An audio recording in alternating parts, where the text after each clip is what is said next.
Session Retrospect, recap number 21. So now that they've seen the windmill, they go and inspect it, and they find that inside is a train museum.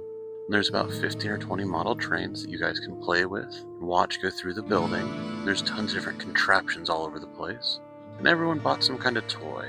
And then they take a long rest outside, and the next morning they travel and arrive at the Broken Element. They do some investigating and some experimenting, and there's a lake nearby, and so they search the lake nearby and they find a piece with what looks like a broken off part of the Broken Element. They reattach it and cast a spell into it to unlock the door. Once inside, all the color has been removed. After solving a color puzzle, you get to the upper part of the Broken Element. Once upstairs, they find 3 rooms that all have different transportation circles. Just outside of those rooms, there seems to be a box of traveling supplies and a book that looks kind of like an instruction manual, but in that language they don't know. So after that, they decide that they're going to travel south some more. They travel through the forest and they run into a terrorgeist, and it's a large, giant bat. And it pretty much kills Callie, and then the rest of the group have to catch up and save him.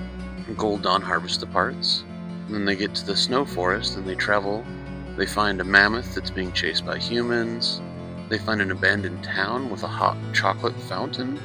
They run into some polar bears and some polar bear dogs, and those are easily dispatched.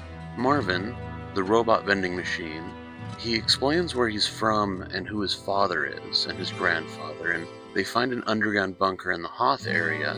This bunker is also from before the Awakening, but they don't know if it actually leads into the Forsaken Fortress or not. And in there, it's pretty much an elevator into a 2-room suite.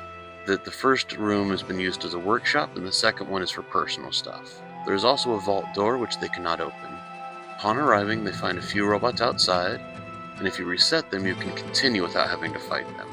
In the workshop, there's about 25 robots, and they're trying to scan you, and they shoot stale bread at you. It takes about 5 minutes to reset all of them without having to fight them as well. Looking into the personal room, they can see an enlarged version of Bender. Tom Servo and BMO are in prison. End of session.